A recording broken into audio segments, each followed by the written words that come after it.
C'est une mauvaise nouvelle pour l'économie algérienne. Je dirais même une très mauvaise nouvelle. Le seul groupe hôtelier mondial qui est présent, qui est engagé dans le marché algérien, est en train de fermer ses hôtels et de se retirer petit à petit du marché algérien. Le groupe Accor, le groupe français Accor, qui est le premier groupe hôtelier en Europe. Le groupe Accor, très connu, Sofitel, Pullman, Adagio, Ibis pour les hôtels les plus accessibles, etc. est en train de fermer ses hôtels en Algérie alors qu'il est présent dans notre pays depuis 1992. Ce que les Algériennes et les Algériens ne savent pas, c'est que le groupe Accor, c'est le seul groupe qui est présent, qui a investi en Algérie avec ses propres fonds. Les Français, faut dire la vérité, ils ont investi. Il y a eu 1400 emplois qui ont été créés par le groupe Accor. Minimum 1400 emplois. Qu'est-ce qui s'est passé? Le groupe Accor a commencé par vendre 2 hôtels à Sétif, au mois d'août. Il s'agit des hôtels Ibis et nouveaux hôtels Sétif. Ils ont été revendus apparemment en ce début du mois d'octobre 2025. Dans la plus grande discrétion, le groupe Accor a décidé de fermer un 3e hôtel. C'est l'hôtel Ibis de l'aéroport d'Alger. Le groupe Accor a décidé de se désengager du marché algérien. Il rencontre des difficultés en Algérie. Est-ce que c'est lié à la crise entre l'Algérie et la France? C'est possible. L'Algérie est un pays fermé. La dégringolade de la valeur du dinar, au niveau du fisc, les blocages, au niveau des banques, un blocage, au niveau des importations, des blocages. C'est une mauvaise nouvelle pour l'économie algérienne. Je dirais même une très mauvaise nouvelle. Le seul groupe hôtelier mondial qui est présent, qui est engagé dans le marché algérien, est en train de fermer ses hôtels et de se retirer petit à petit du marché algérien. Le groupe Accor, le groupe français Accor, qui est le premier groupe hôtelier en Europe, plus de 5,6 milliards d'euros de chiffre d'affaires. 5,6 milliards d'euros de chiffre d'affaires. C'est le 7e grand groupe hôtelier mondial. Le groupe Accor, très connu, Sofitel, Pullman, Adagio, Ibis pour les hôtels les plus accessibles, etc. Détenteur de plusieurs grandes marques d'hôtels, et est en train de fermer ses hôtels en Algérie alors qu'il est présent dans notre pays depuis 1992. Depuis 1992. Le groupe Accor, je rappelle que c'est le 7e grand groupe mondial. Il possède aujourd'hui plus de 850 000 chambres. Il a une croissance de 3,5%. C'est-à-dire que entre 2024 et 2025, il a réussi à se doter ou à créer plus de 28 000 chambres supplémentaires. Il est en train de développer certaines marques de luxe comme Mercure, les hôtels Mercure, c'est aussi le groupe Accor, McGallery, Le Mondrian, Trib. C'est plusieurs marques d'hôtels très connues dans le monde. Les plus connues que nous connaissons, nous les Algériens et les Algériens, c'est les Sofitel, c'est les Mercure, les Pullman. Des grands hôtels sont présents dans pratiquement une soixantaine, ou en tout cas dans les 4 coins de la planète. Le groupe Accor est présent en Algérie depuis 1992. Ce que les Algériennes et les Algériens ne savent pas, ce qu'on ne leur dit pas assez, c'est que le groupe Accor, c'est le seul groupe qui est présent, qui a investi en Algérie avec ses propres fonds et qui est représenté en Algérie à travers une filiale algérienne. Officiellement, quand je vous dis ça, vous me dites, ah, mais non, il y a d'autres hôtels, d'autres groupes internationaux en Algérie, il y a les Sheraton, Hyatt Regency, Best Western, tous ces hôtels-là n'appartiennent pas au groupe hôtelier. Ce ne sont pas les groupes hôteliers internationaux qui sont venus investir ou les créer en Algérie. Le Sheraton, qui appartient au groupe Marriott, le groupe Marriott International est effectivement le premier groupe hôtelier mondial, c'est un groupe américain et fait partie de ce qu'on nous appelle de ce qui est appelé dans le jargon, pas nous, de ce que les spécialistes de l'hôtellerie appellent le club des millionnaires, c'est-à-dire les grands groupes qui ont plus de 1 million de chambres à travers le monde. Marriott International, par exemple, il est présent dans 144 pays, il a 1,6 million de chambres. Sauf qu'en Algérie, Marriott International c'est pas lui qui a fait le Sheraton.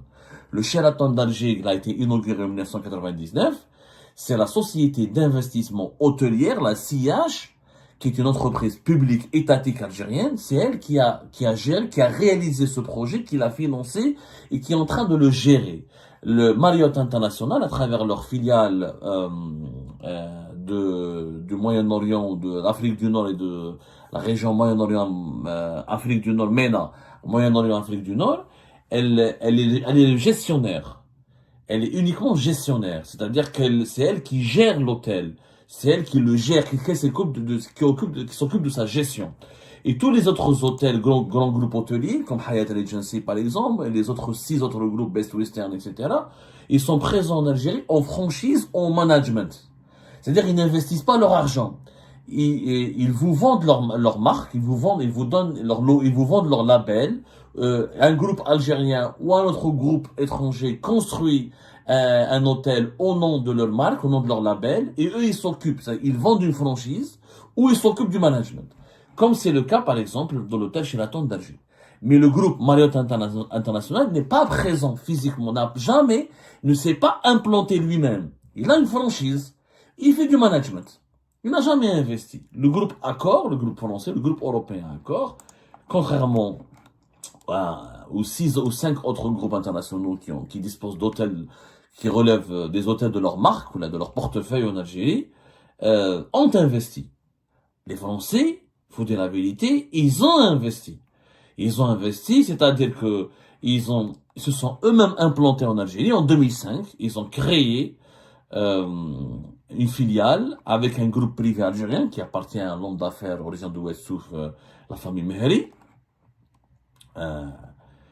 Ça a été créé en 2005, Djilali Mehri. La société s'appelle Siyaha. 50% appartient à l'homme d'affaires au milliardaire algérien Djilali Mehri, connu pour posséder la Gazelle d'Or à Ouest Souf et son château là-bas, la résidence d'Ardaouia, que j'ai eu l'honneur et le grand plaisir de la visiter, bien avant l'inauguration de la Gazelle d'Or. Je l'ai visité en quelle année, moi? C'était, je me trompe pas, entre, je crois, 2010. C'était en 2010 que j'ai eu l'occasion de faire un reportage là-bas. Ça remonte, hein. Je suis jeune, mais j'ai roulé ma bosse dans le journalisme. Bon, trêve de plaisanterie. Donc, la société Siyaha, c'est un groupe privé de la famille Mehri, du Djilali Mehri, qui est géré aujourd'hui par ses enfants, ont créé avec le groupe français Accor une société qui s'appelle Siyaha. 50%, 50%. Et le groupe français, le groupe européen Accor, a été le premier qui s'est implanté. Au départ, en 1992, quand il a réalisé l'hôtel Sofitel, ça a été réalisé au profit d'une entreprise étatique algérienne qui le gère. Ce n'est pas le groupe Accor lui-même qui a décidé de le gérer. Mais c'était d'ailleurs, l'hôtel Sofitel, c'est l'un des hôtels les plus fréquentés, les plus connus et on va dire, les plus prisés de la capitale Alger. Par la suite, à partir de 2005, le groupe Accor, avec son partenaire algérien, ils ont développé 12 hôtels, qui sont des hôtels connus. Vous avez la marque Ibis, il y a les hôtels Ibis à Tlemcen, il y a un Ibis à Oran, il y a l'Ibis de l'aéroport d'Alger, qui a été ouvert, inauguré en 2009. Vous avez l'Ibis de Sétif, Novotel, qui fait partie du groupe Accor, Novotel à Sétif. Vous avez le Mercure, Hôtel Aéroport à Alger. Vous avez, comment on appelle ça, le Mercure Alger du Palais des Congrès. Et vous avez une douzaine d'hôtels.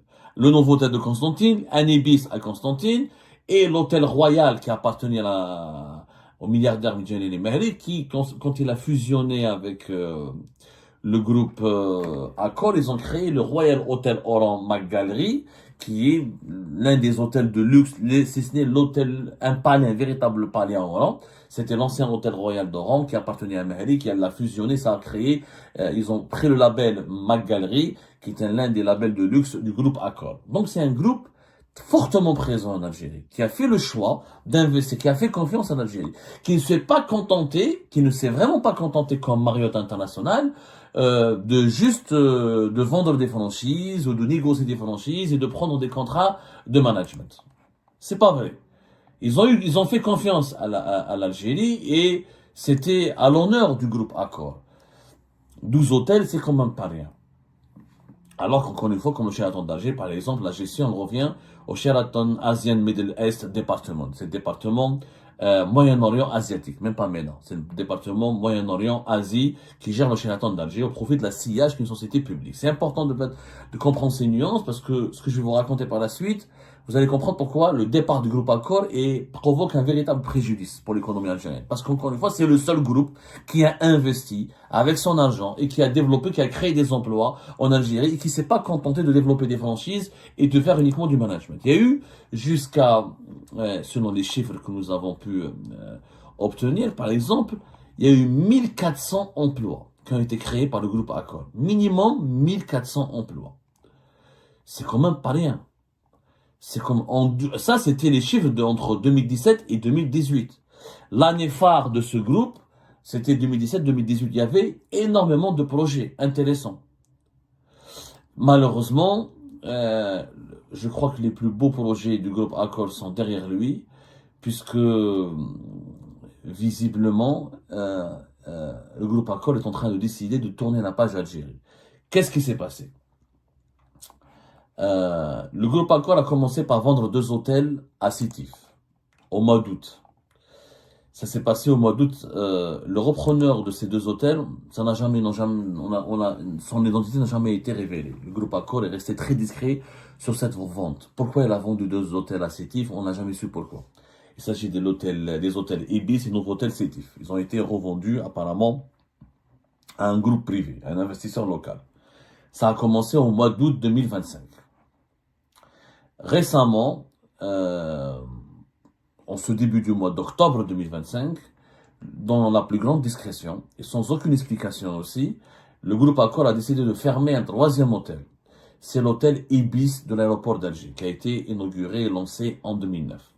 Il y a eu une cérémonie qui a eu lieu le 10 octobre, aujourd'hui même, ce vendredi, une cérémonie qui a été organisée pour dire au revoir aux salariés, aux employés du groupe. Des salariés qui ont perdu leur boulot, leur emploi, parce qu'on ne sait pas si cet hôtel va être repris ou est-ce qu'il va fermer définitivement. À Sétif, le groupe Accor a trouvé des repreneurs. Pour l'Ibis de l'aéroport d'Alger, il n'y a aucune information qui a filtré sur son sort. Juste l'hôtel a fermé. D'ailleurs, c'est une fermeture en catimini, comme elle a été qualifiée par les employés eux-mêmes de cet hôtel. Et quand même, depuis 2009, ça fait 10 ans, 2019, ça fait 16 ans. 16 ans d'activité pour cet hôtel. Il y a des employés qui ont travaillé pendant 16 ans dans cet hôtel. Donc, c'est le 3e hôtel qui ferme. Et selon nos sources, le groupe Accor a décidé de se désengager du marché algérien. Il a établi une stratégie pour se désengager du marché algérien. Il rencontre des difficultés en Algérie. Est-ce que s'il y a la crise entre l'Algérie et la France, c'est possible? Mais je pense que c'est beaucoup plus large. Le problème est beaucoup plus vaste et beaucoup plus large que la simple crise politique entre l'Algérie et la France. La fermeture l'Algérie est un pays fermé, la dégringolade de la valeur du dinar, la baisse des profits des hôtels du groupe Accor, le fait que les autorités algériennes ont récemment et surtout depuis le mois de juillet 2025, depuis le 9 juillet 2025, ils ont interdit les importations de services. Pour toute importation de services, il faut une dérogation qui doit être demandée au ministère algérien du commerce extérieur. Et on sait tous que les hôtels sont dépendants de l'importation des services. Un hôtel, notamment un hôtel international, il a besoin d'importer des services au sein des logiciels de gestion de son hôtel, que ce soit de la formation pour former les hôtels, que ce soit un chef cuisinier qui va venir de l'étranger, que ce soit certains plats, que ce soit par exemple de la literie, certains objets de luxe ou certains objets de décoration. L'hôtellerie, c'est du luxe. Et les hôtels des marques du groupe Accor, pour certaines de leurs prestations, dépendent de services qui doivent être importés depuis l'étranger, notamment depuis la France, où le groupe Accor a son siège social. Donc, il y a quand même cette fermeture des 3 hôtels est survenue juste quelques semaines ou un mois après l'entrée en vigueur de l'impossibilité ou de l'interdiction de l'importation des services, du blocage des importations des services qui est soumise à une dérogation. Et nous en avons parlé récemment dans une émission qu'on appelait « ça va être un problème ». On a dit que ça va être un problème sérieux, etc. Que voilà, c'est l'émission du 15 août 2025 que nous avons intitulé Sheraton, ascenseur et banque, comme le ZIC a foutu une grève pagaille en Algérie. L'interdiction de l'importation des services, par exemple pour quelques ascenseurs qui sont fabriqués par des fabricants étrangers, leur entretien, leurs pièces, les logiciels, ça c'est du service, leur maintenance nécessite de faire venir des cadres, des employés ou des ingénieurs étrangers pour former les ingénieurs algériens. Et ben, ça, c'est une importation de services. La formation, c'est un service. Dans les hôtels, il y a énormément de services. Ça peut être le logiciel de paiement, le logiciel de réservation des chambres, ça peut être des caméras de surveillance, ça peut être du mobilier, de la literie, de certains tissus, certains objets de décoration, encore une fois, certains logiciels de management, etc. Ça, c'est du service. Ben, en Algérie, on ne peut pas les importer. Et on en a prévu dans l'émission. Voilà, c'était à la mi-août et on avait prévenu que ça va foutre une pagaille. Et ben voilà, la pagaille est justement là. Le groupe Accor commence à se désengager du marché algérien. Est-ce que le groupe Accor va fermer ses 12 hôtels? Il n'y a pas d'information, il n'y a pas de communication officielle du groupe Accor. Mais c'est déjà 3 sur 12. Ça veut dire maintenant, il n'en reste que 9. C'est quand même inquiétant. C'est vraiment inquiétant. Quel est l'avenir de ces 9 autres hôtels? Pour le moment, même le partenaire algérien, le groupe Mehri, ne s'est pas exprimé sur le sujet. Nous sommes en train d'enquêter. Je rappelle quand même qu'il y a eu 1400 collaborateurs, 1400 emplois. C'est un groupe qui crée des emplois. On peut diaboliser les Français, on peut les accuser on peut les insulter jour et nuit, mais qu'on le veuille ou non, les entreprises françaises en Algérie créent des emplois. 1400 travailleurs, qui sont 27% d'entre eux, c'est des femmes. Uniquement 1%, ce sont des expatriés. C'est-à-dire, les expatriés, les étrangers, les managers français ne représentent que 1% des employés du groupe Accor. Ils sont tous algériens. 48% d'entre eux sont des jeunes. 48% sont des jeunes, âgés entre 25 ans et 34 ans. Uniquement 4% d'entre eux sont âgés de plus de 45 ans. Donc le groupe Accor a créé des emplois en Algérie. En 2017, le groupe Accor, 2017-2018, il avait une stratégie pour aller jusqu'à 2000 emplois. Le groupe Accor, il avait énormément de projets. Il voulait ouvrir des hôtels Hassim Saoud pour développer la marque Ibis. Il y avait aussi le projet de créer des hôtels, un hôtel de luxe, un hôtel Mercure à Ain Benyen. Il y avait aussi le projet de reprendre la Thalasso de Sidi Fredj à partir de 2020. 2020, la Thalasso de Sidi Fredj, elle devait être reprise, rénovée, avec un nouvel investissement, renforcement de ses activités, de ses améliorations de son standing, etc., pour que la thalassothérapie de Sidi Fredj devienne un haut lieu du tourisme, du bien-être. Un tourisme balnéaire, Sidi Fredj, mais aussi un tourisme du bien-être, ou un tourisme, la thalassothérapie, avec les curistes, etc. C'est aussi une filière touristique qui se développe très bien, qui se développe vraiment très bien à travers le monde. Et il faut savoir que l'hôtel Sofitel d'Alger, le Mercure, ne peuvent pas fermer parce qu'ils sont la propriété de l'entreprise publique. Mais l'accord pour le Sofitel et le Mercure, ils font que gérer. C'est pas leur propriété. La propriété, c'est EGT Centre, l'entreprise de gestion touristique du centre du pays. Mais tous les autres projets ont été bloqués. Malheureusement, c'est bloqué. Donc, alors qu'il y avait le superbe projet à la sorte de Sidi Fredj, le superbe projet d'un Mercure, un hôtel Mercure à Ain Benyen, c'est dommage. Voilà comment on chasse les investisseurs. Et encore une fois, ça ne concerne pas la crise politique, parce que la crise politique entre l'Algérie et la France, elle date de 2024. Ça fait...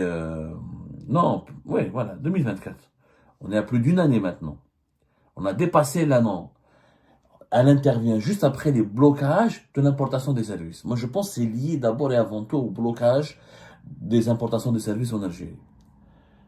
On va enquêter encore davantage, mais c'est une très mauvaise nouvelle qui indique que la politique de Tebboune, d'un côté, on dit que l'Algérie est un pays ouvert, favorable aux investissements, qui veut créer des richesses, un pays qui ambitionne de développer le tourisme, qui offre des facilitations, qui déroule le tapis rouge aux créateurs de richesses et aux investisseurs étrangers. Bon, voilà un investisseur qui est présent depuis 2005, qui a créé plus de 1400 emplois, qui a développé 12 hôtels avec un partenaire algérien et qui est en train de fermer, de partir. Pourquoi? Parce qu'on ne le laisse pas travailler, on l'emmerde, on lui bloque, des blocages. Au niveau du fisc, un blocage. Au niveau des banques, un blocage. Au niveau des importations, des blocages. Au niveau de...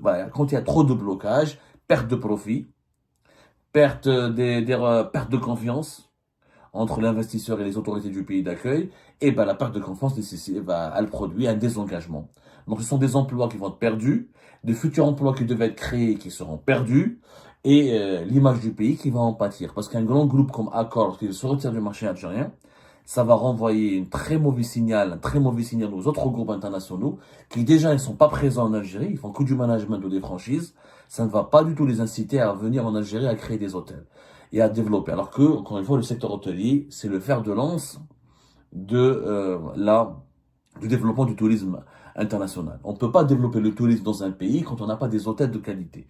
Et qu'on le veut ou non, des marques comme Sofitel, Pullman, Mercure, au Mac Gallery, ce sont des marques qui attirent les investisseurs étrangers, qui attirent les touristes étrangers. Quand tu vas dans un pays, tu trouves des hôtels Pullman, tu as envie de venir et de louer des chambres et de faire des vacances. Et quand tu viens, il n'y a pas de marques, de groupes internationaux qui sont présents, eh ben, ça te donne pas envie de voyager, de dépenser ton argent dans ce pays. Et qui est le perdant? C'est malheureusement le trésor public, les consommateurs, les employés, les travailleurs et l'économie nationale de ce pays-là. Et ben voilà, c'est la fin de cette vidéo. Je vous remercie toutes et tous, comme d'habitude, pour avoir suivi la vidéo jusqu'à la fin. N'oubliez pas de nous laisser vos commentaires et vos réactions sur le sujet de cette vidéo et de partager le contenu si ça vous intéresse. Et je tiens toujours à remercier nos abonnés et les personnes qui réagissent de façon régulière sur nos vidéos et qui nous suivent et qui nous laissent des commentaires. Donc, merci beaucoup pour votre dynamisme et pour votre sens de partage et de discussion. Donc voilà, sans vous, ce contenu n'a pas vraiment de valeur sans cette communauté qui ne cesse de s'accroître. Donc merci beaucoup et à la prochaine dans une nouvelle vidéo. Au revoir.